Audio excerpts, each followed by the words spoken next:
Welcome back to News on 6 at 4. I'm Jonathan Cooper in Oklahoma City today, where Governor Kevin Stitt just gave his State of the State speech. He spoke for about 40 minutes or so. We are joined now by Scott Mitchell, a News on 6 analyst. Scott, thank you for joining us. And you just listened to this State of the State speech. Before I ask you any questions, what was your first reaction to hearing it today? What were the big takeaways?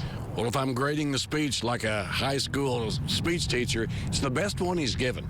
He was really good. It was conciliatory. It was brief.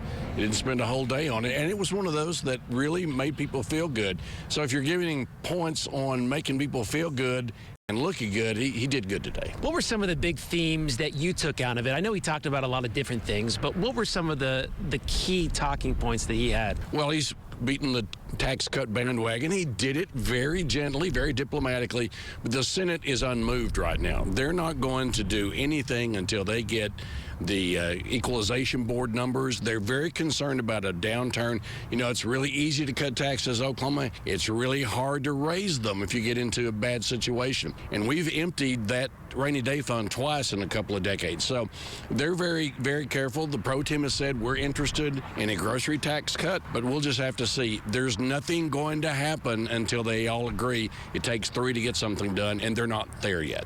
Yeah, and I want to ask you about that, because a lot of Oklahomans, they don't follow this super closely. They see the headlines, and they see the headlines, oh, they're going to possibly cut the income tax, maybe lower it, maybe eventually get rid of it altogether. So, they hear that the governor wants to do this, but then it comes out, oh, wait, we're not going to do it now. So you mentioned the Senate. They're more conservative with it. The House was willing to do some stuff. What has to get done for Oklahomans to see maybe a tax cut?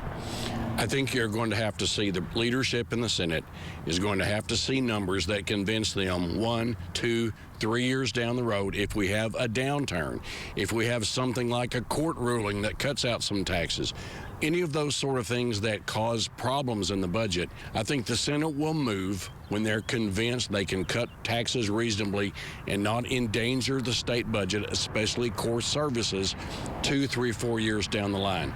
Once they're comfortable with that, then I think you'll find common ground. They'll get something done. Now, to me, one of the big talking points, it seems like it's been a big talking point with Governor Stitt for the past 2 or 3 years, is the fallout after the McGirt decision and all of the uncertainty that he says has come from it. It showed some of the tribal leaders, Chuck Hoskin from the Cherokee Nation, they didn't look too happy. They were not cheering on some of the things he was saying.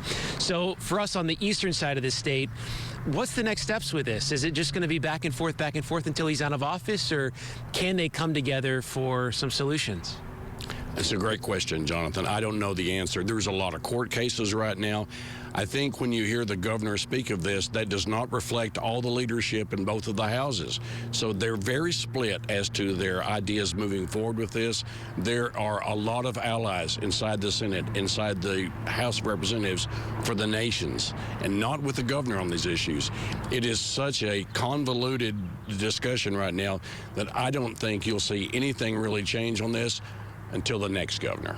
And you had mentioned energy was something that you thought he addressed some, but it's going to be a big topic here. Tell me about that a little bit. Yeah, it's really interesting. The governor's talking about the state expanding into areas, oil and gas. Those sales are up. We've saw record numbers with oil and gas production, which helps with the state budget. We're seeing alternative renewable energy becoming a big deal. But last year, we began to see discussions about how the electricity costs were out of kilter with everything else. In fact, that Wallet Hub study last June showed that we're the 6th most expensive state for electricity.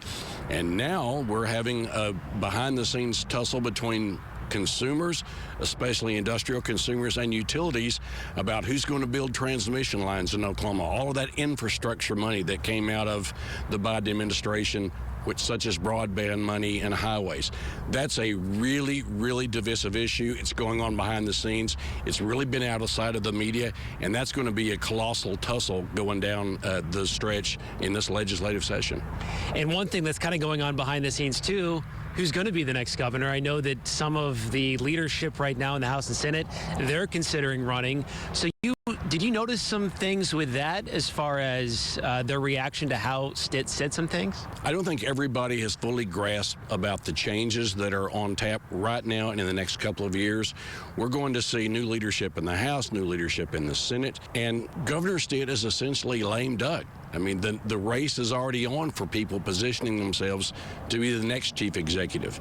And the most interesting thing to me is candidate filing happens in the middle of the legislative session. And that makes a big difference about what bills they take up until after candidate filing. The primary is going to be early in the summer. So all of these issues, who's the next governor, who's the next light gov, who could be the next attorney general if the current attorney general decides to run for something else, all of this is in the air. And for political commentators, I mean, it just makes every day worth living because there's so much speculation about so many people on so many things. Well, we got the next few months to talk about it even more. Scott Mitchell, thank you so much for joining us this afternoon. And first day of the legislative session as well. So we're going to have a lot of this to talk about over the next few months, and we're going to cover it all here on News on 6 F4. Stacia, I'm going to send it over to you to get a look at the weather.